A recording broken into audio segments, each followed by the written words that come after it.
première vidéo de l'année. Et là où début 2022, ça commençait sur un terri, un 1er janvier à 8h du matin pour faire des photos, autant en 2023, j'ai pas été aussi courageux.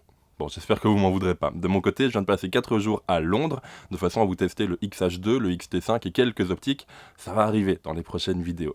Mais dans cette vidéo aussi, je voulais commencer l'année par vous partager la découverte que j'ai pu faire, en tout cas, de 2 créateurs que j'ai pu faire en 2022 et que je vous conseille de suivre pour 2023, parce que franchement, ils ont un contenu au top.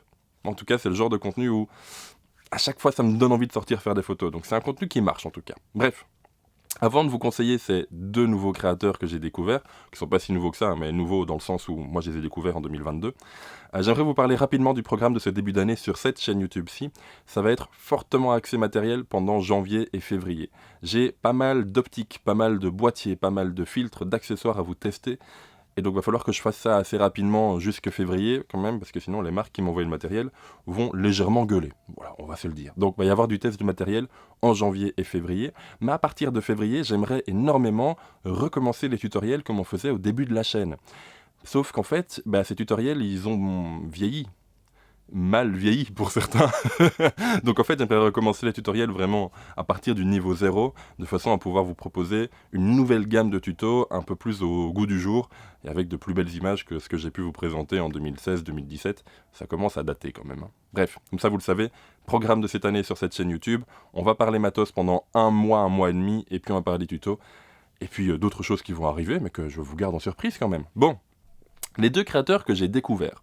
J'en ai découvert énormément l'année passée, je suis très content d'ailleurs, parce que chaque fois que je découvre un nouvel univers, et pour moi c'est surtout axé sur la photographie de paysage, j'en suis assez content, parce que du coup j'ai l'impression de trouver un nouveau travail, de nouvelles astuces, etc. Mais je voulais vraiment vous axer ces 2 conseils sur des créateurs francophones. J'en ai découvert quelques-uns en anglophone, mais voilà, en étant sûr et certain que tout le monde puisse comprendre les créateurs dont je vais vous parler, je voulais vraiment axer ça sur des créateurs francophones, tout simplement. Je me répète un peu là, ouais.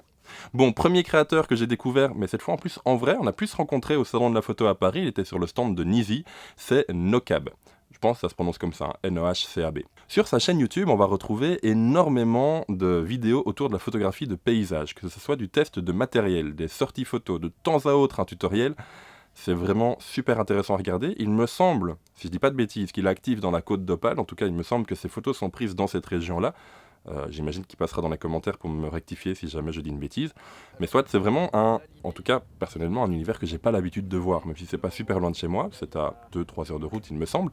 J'ai envie d'y aller, mais je vois pas souvent ce genre d'environnement en photo.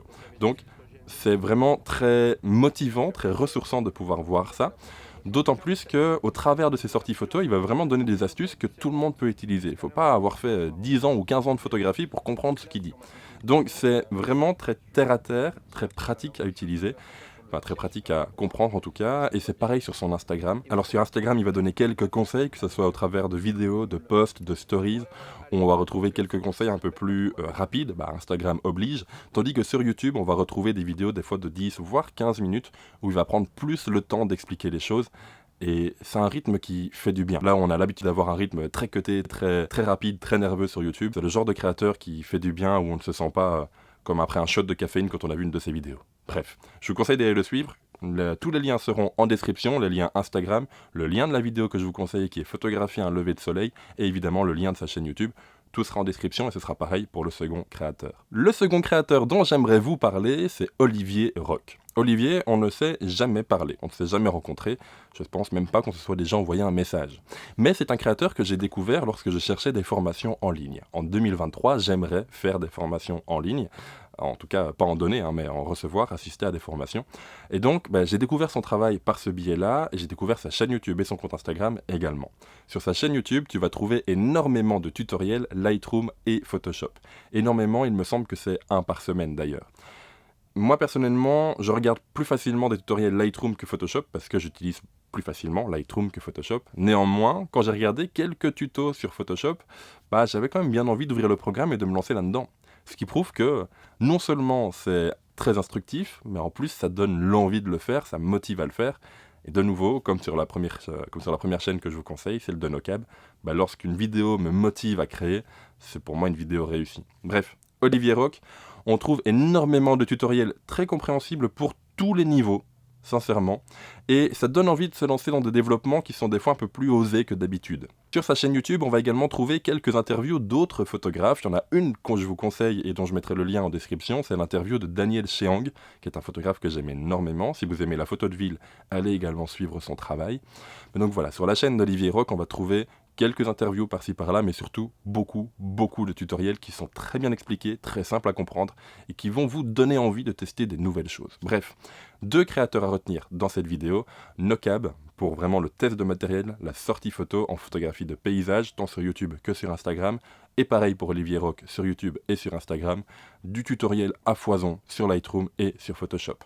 Et j'ai utilisé l'expression à foison. Je deviens vieux peut-être, non? Bref, il est temps pour moi de vous laisser, de vous souhaiter une merveilleuse année 2023. Je vous mets tous les liens en description. N'hésitez pas à aller vous abonner aux différents comptes YouTube et Instagram. Et au mien également, si jamais c'est pas encore fait. Nous on se retrouve très rapidement pour une nouvelle vidéo. En attendant, prenez soin de vous, sortez, faites des photos, mais surtout faites ce que vous aimez, c'est le plus important. Et puis à la prochaine tout le monde. Ciao!